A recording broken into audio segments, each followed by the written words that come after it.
Okay, special day today. This is a long time coming, really. I've been having issues with my PSVR headset for a while. It kind of cuts out and goes black quite fairly frequently whilst playing, and it's really annoying.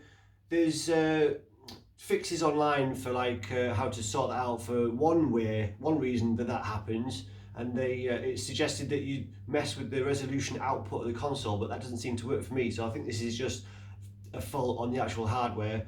It was second hand when I got it. This was actually my second VR headset that I'm already on. I think the first one was second hand as well, because they're quite expensive and they haven't even come down in price since they were released. This is the base package, and it was still 260 quid to buy new. So yeah, I think both of my VR headsets that I've had so far have been second hand. So yeah, the black screen is really annoying. It's game breaking. You know, it's obviously in the middle of the action and you die because you can't see what's happening and that kind of thing. So it's really frustrating.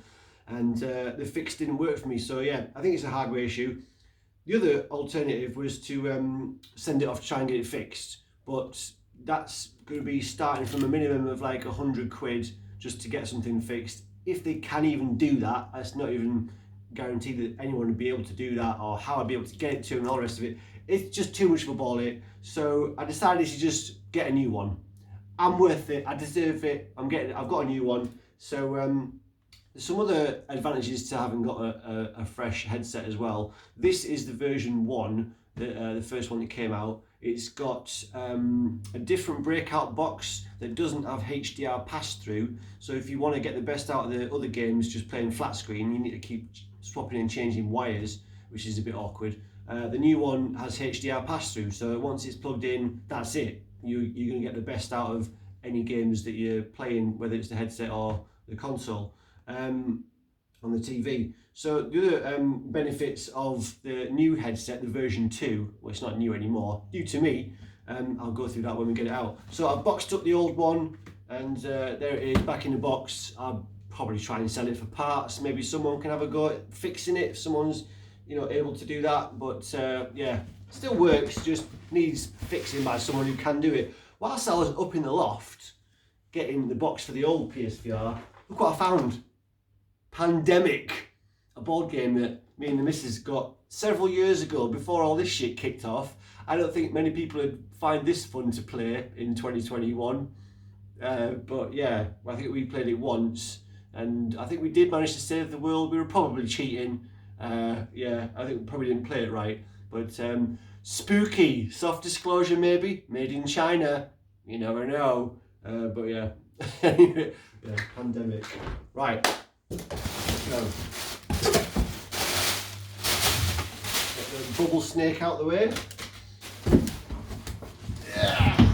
The new model, brand new, mint, fresh PSVR headset version 2. And you can tell that it's new because on the box somewhere it says that you need a PS4 or PS5 to play it. So this is very, very new edition or issue, whatever, of the headset. It says it's got a camera in the box there as well, so that's cool.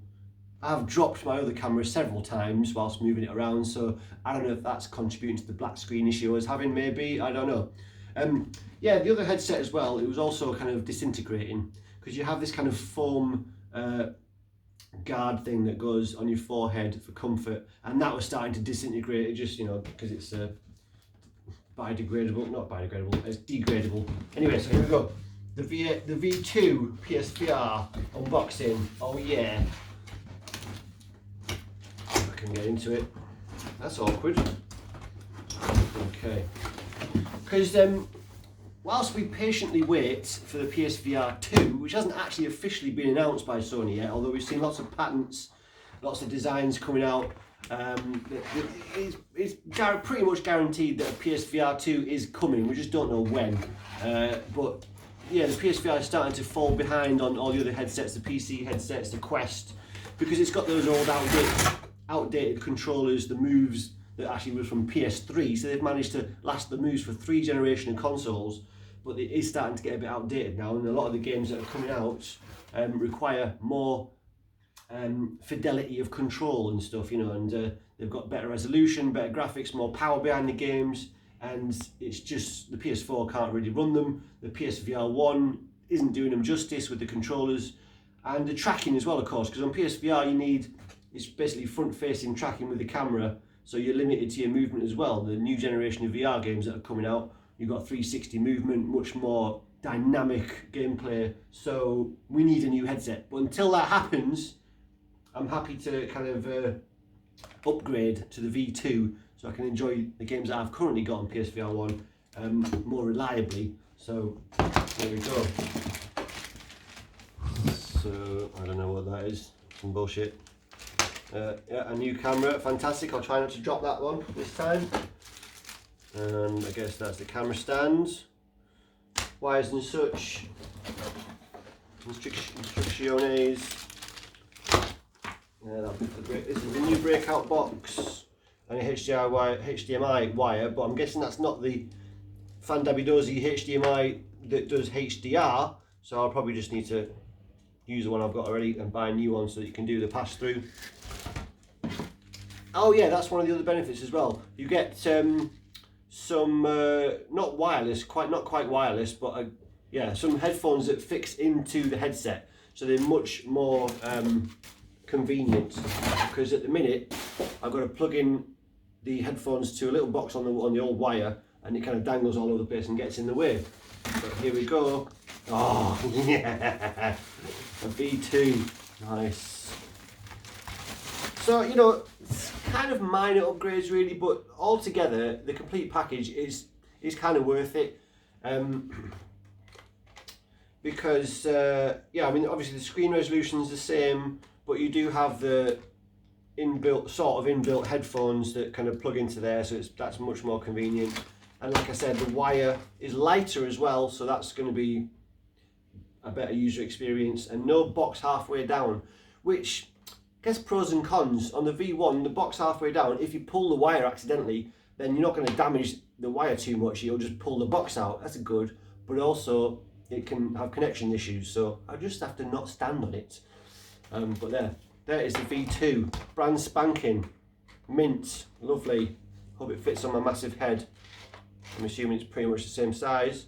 Oh, lovely clean lenses as well. I also had a couple of dead pixels on my old headset as well, so you kind of get used to it. They weren't that annoying, but this is just going to be perfectamundo. So that is my PlayStation VR V2 until the PSVR 2 comes out, which hopefully will be this Christmas, but if not, I'm set to enjoy the games that I've already got until that happens. So that's the end of the vid. Cheers.